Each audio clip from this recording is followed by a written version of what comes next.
যারা ধানের হাইব্রিডের সমান ফলন পেতে চান কিংবা ধান আবাদে বেশি লাভ করতে চান তাদের জন্য আজকের এই প্রতিবেদন।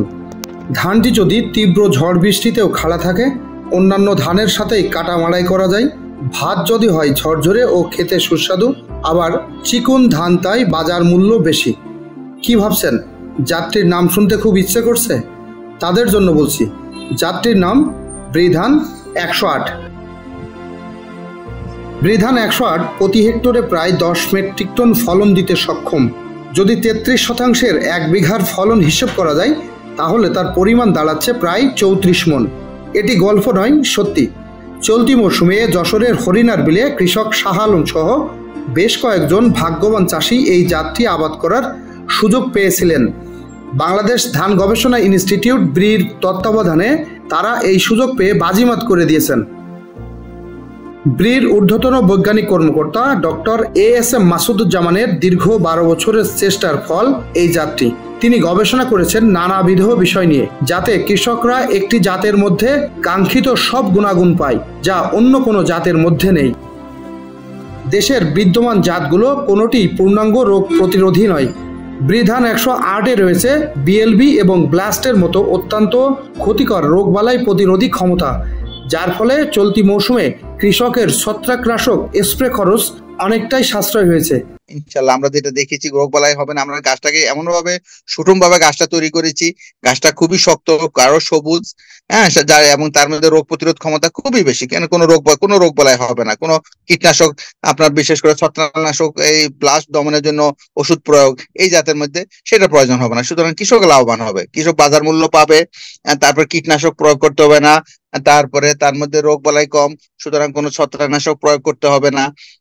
এই সব কিছু মিলিয়ে আমরা সবকিছু একটা সামগ্রিক একটা প্যাকেজ তৈরি করেছি। আমরা দেশের যে কয়টি হাইব্রিড ধানের জাত রয়েছে তার সাথে ফলনে টক্কর দিয়েছে নতুন উদ্ভাবিত বৃধান 108। চড়া মূল্যে হাইব্রিড বীজ কেনার সক্ষমতা সব কৃষকের নেই।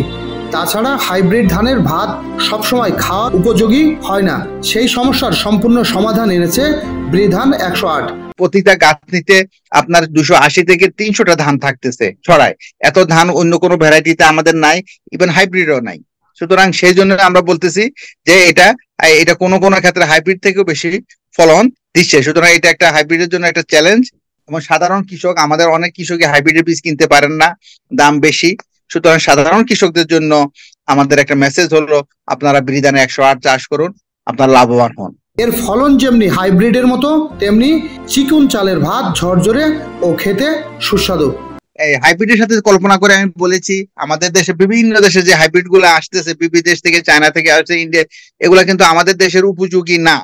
অনেক ক্ষেত্রে উপযোগী হয় না। হয়তো 1 বছর ভালো ফলন দিচ্ছে, আর একবার ফলন কমে যাচ্ছে, রোগ বালাই হচ্ছে, বিভিন্ন বিদেশ থেকে রোগ চলে আসতেছে, বিভিন্ন দেশ থেকে।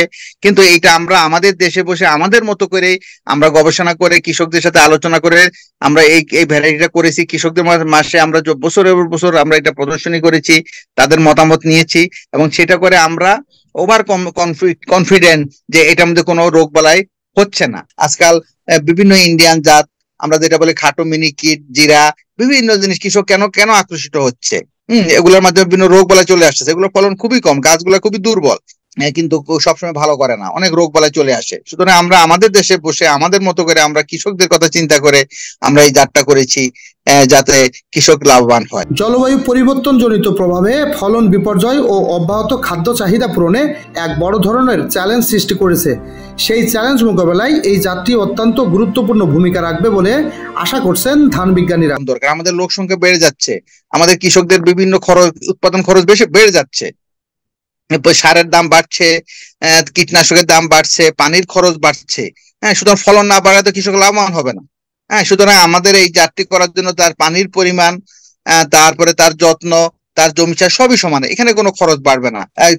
জমি কমে যাচ্ছে, জমিতে ঘর বাড়ি হচ্ছে, নানান অন্যান্য অকৃষি কাজে কৃষি জমি চলে যাচ্ছে।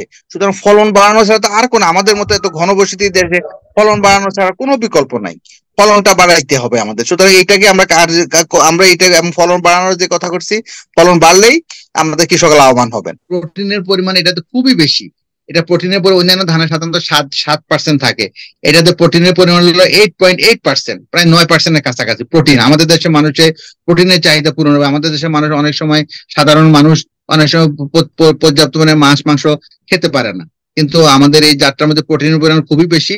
এই ধানটার মাধ্যমে তাদের প্রোটিনের চাহিদা পূরণ হবে। যার জন্য আমি বলেছি যে এটা মানে প্যাকেজ, এটা সব কোনো দিক দিয়ে কৃষক এই পর্যন্ত, আমরা তো অনেক প্রদর্শনী করেছি, এখন কোনো কৃষক এটার মধ্যে তেমন কোনো তারা ত্রুটি খুঁজে পায়নি।